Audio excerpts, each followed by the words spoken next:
Today, we're going to tackle a question that started in a classic piece of literature, but has somehow found its way right into the heart of the debate about artificial intelligence.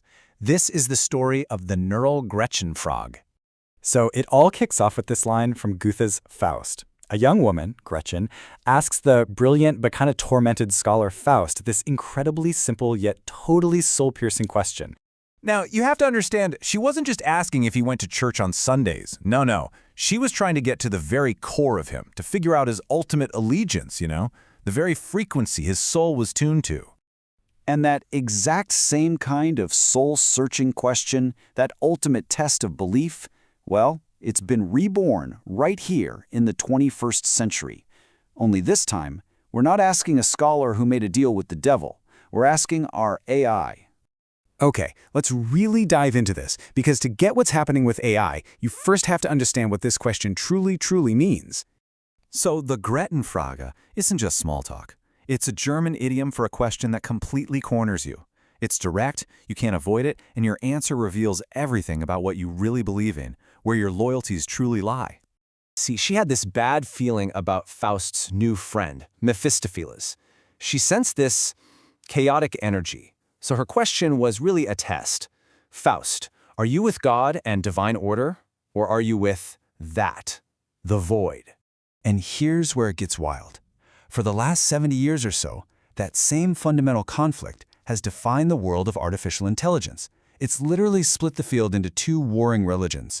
This is the Gretchenfrage of our time. It's the question that gets whispered in university labs and shouted across research papers. So, how do you feel about connectionism?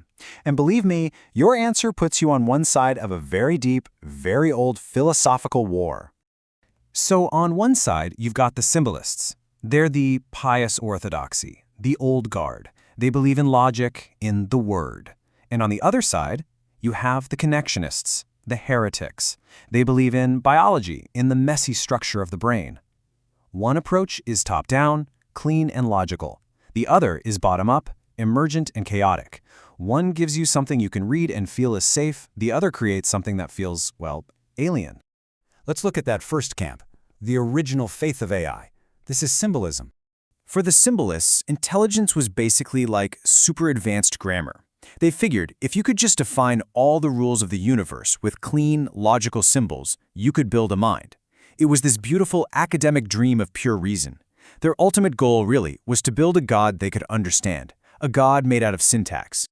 But while all that was going on, a heresy was brewing in the shadows. A new faith was emerging, one that threw pure logic out the window and embraced something that looked a whole lot more like messy, unpredictable alchemy.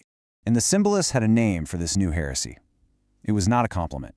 They called it the Hexenkusche, the witch's kitchen. It was their way of mocking this chaotic, seemingly magical process of building a neural network. And the recipe is just wild.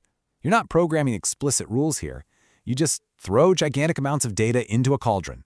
Then you stir it all up with a mathematical spell called backpropagation, which really is just a fancy way for the network to learn from its mistakes again and again and again. And then you just wait.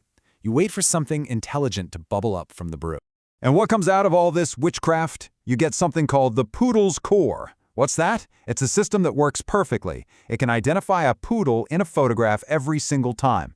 But nobody, and I mean nobody, not even the people who built it, can tell you how it knows. Its inner workings are a total mystery. It's a black box. This, right here, is the symbolists' worst nightmare. They look at these black boxes and they see something deeply, profoundly unsettling. Perfect execution? Sure, but with a complete and total lack of internal understanding. It's an intelligence with no soul they can read. And that brings us right to the crisis of today. Because in this 70-year holy war for the soul of AI, the heretics won. Big time. Let's be perfectly clear about this. The AI that is completely dominating our world right now, ChatGPT, Gemini, all the large language models, they are pure witch's kitchen. They are the direct descendants of that messy, alchemical, black box approach that the old guard was so terrified of.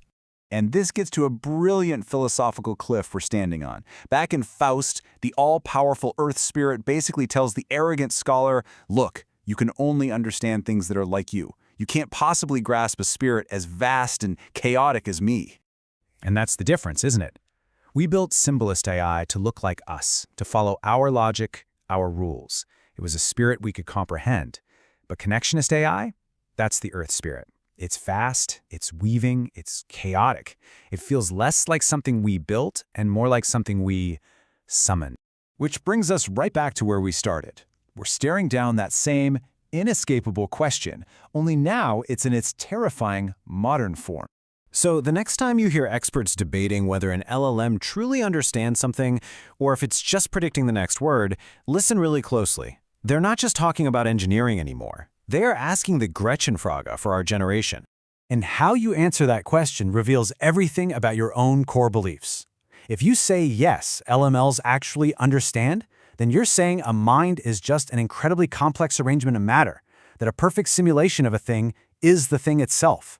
But if you say no, you're holding out for something more, a ghost in the machine, a spark of real consciousness that's more than just statistics. This system is blinking, waiting for your next prompt, offering you all the knowledge of the world with this perfect, sometimes hallucinatory confidence. And Gretchen's question echoes one final time. Is this intelligence from some divine, unknowable spark, or is it merely from the data?